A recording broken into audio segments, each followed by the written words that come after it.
I have individual tutorials going slightly more in-depth into components of the torso. You can check these out if you want to. In this video, I'll be talking about my recipe for drawing the torso and how the information from all these videos could be applied. Let's get started. My recipe for the upper torso usually starts with this horizontal line. It's a line that's perpendicular to the center line of the body. Just helps me place the shoulders and the ribcage from certain angles. I will be referring to it as the shoulder line, but it doesn't always align with the shoulders, since the shoulders can rise and stuff. And then this oval shape. It's just a simplification of the ribcage. Normally, the ribcage has a bit more prominent planes, so at certain angles I make some changes to this shape, but overall it's this. Then I mark the center line. It's a line that goes through the middle of the body, while following the shape of the body. And then I sketch the clavicles, the chest muscles, and the opening of the ribcage onto this. And on the back, the shoulder blades or the back muscles. I don't really have any base shape for the lower torso since it's this middle area between the hips and the upper torso. I just loosely combine the two with the help of the center line. Then I add the abs or the tummy again with the help of the center line. On the back is just the rest of the muscles. After marking everything, I lower the opacity and draw on top of this. I don't always use this recipe this cleanly, as in I skip some steps that I'm used to making. I showed it like this so it's easier to follow for beginners. Now let's get to the examples. A really simple pose. We have the rib cage, the center line, the pecs, and then we connect the torso with the hips. Lastly, the abs or the area of the abs.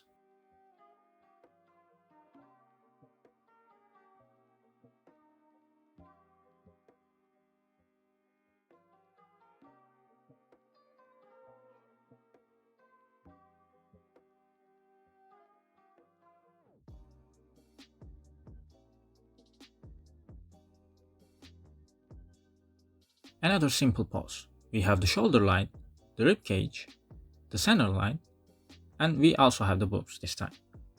I go more in depth into how to place the boobs on their own videos, so check those out if you want to.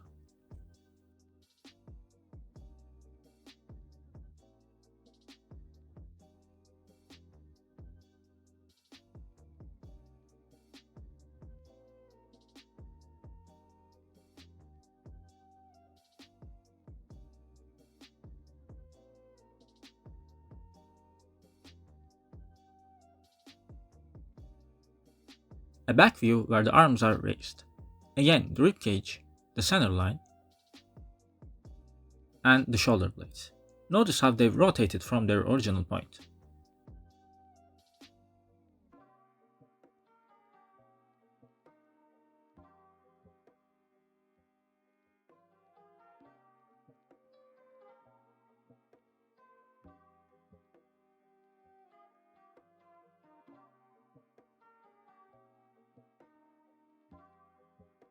An example for defined abs.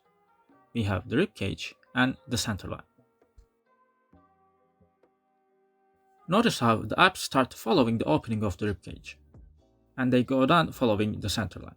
In this example, most of the back muscles are ignored, but there's still some visible.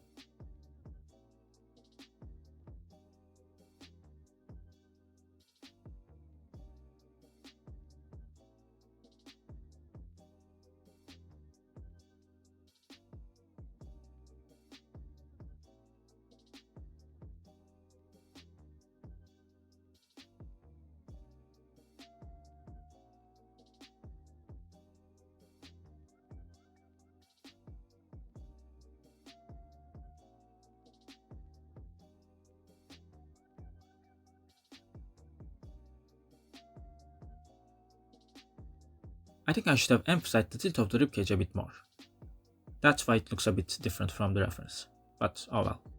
The ribcage, the center line, the clavicles and the pecs, and lastly obliques.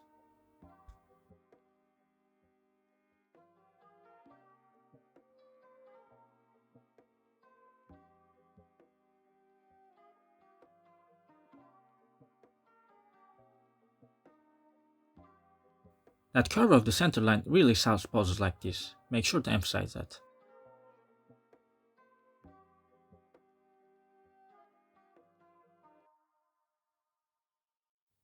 an angle where we're looking at the figure from above. The placement of the chest muscles and the clavicles is really important. The center line is still pretty visible. Also notice how the obliques sit on top of the hips.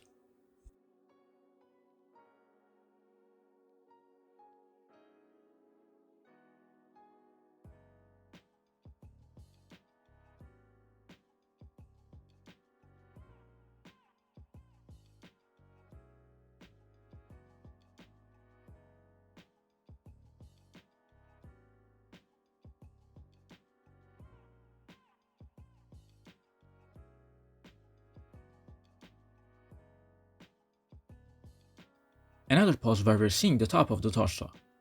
Portraying the traps connecting to the deltoids is really important.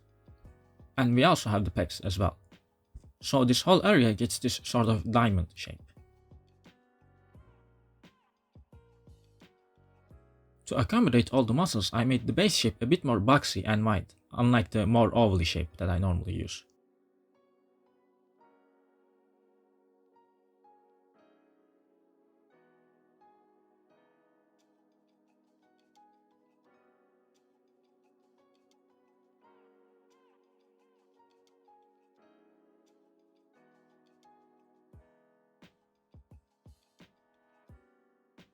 Another back view. The shoulder line, the rib cage, and the center line.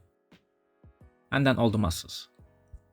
This is why I think knowing the shape of the muscles is important, because they're not always very visible through real life photos. So you have to both work with reference and also use your prior knowledge as well.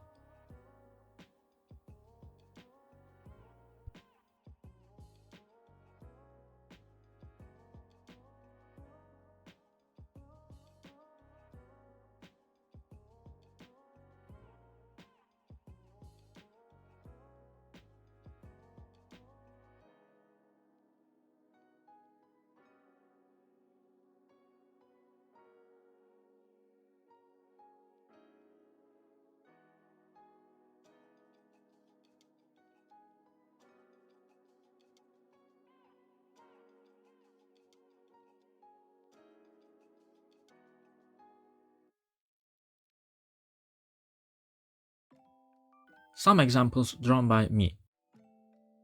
This one is really similar to the previous one.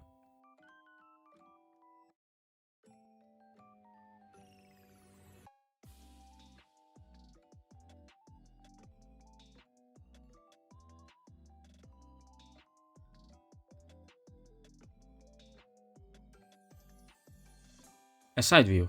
There's no shoulder line here. So focus on the ribcage and how all the muscles connect to it.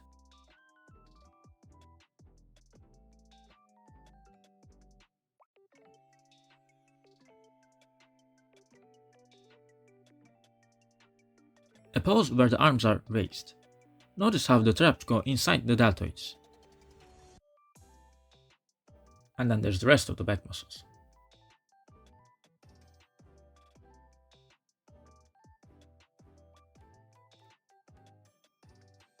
One last back view example. As I've said in the back video, as the body gets more muscular, the difference between male and female bodies decreases. The things that could be different are just overall size, maybe a slimmer waist, and maybe more softer looking muscles.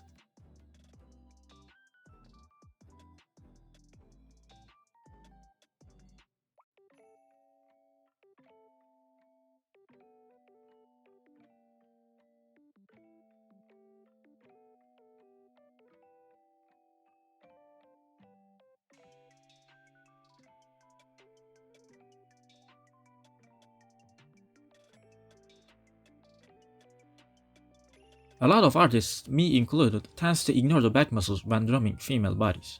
But you don't have to. Notice here in this example, the back muscles are pretty prominent and visible from the front.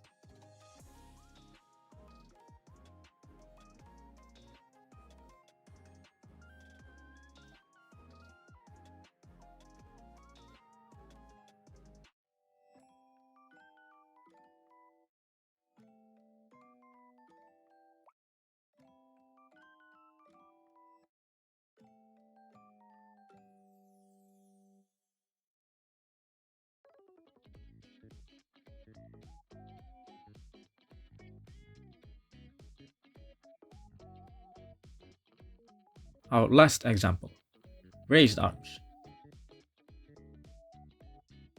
Notice this distinct shape that the pegs combined with the dowels get. Also, some of the back muscles are really visible now that the arms aren't blocking them, and then the rest of the body.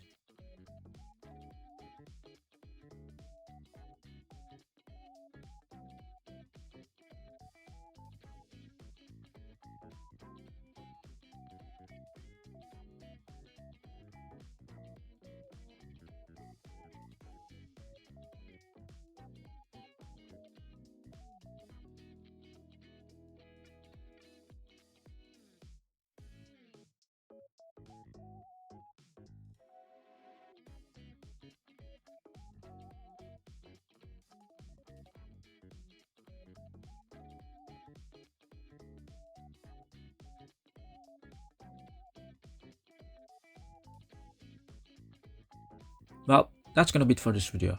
Hope this was helpful. If it was, I would really appreciate if you subscribed.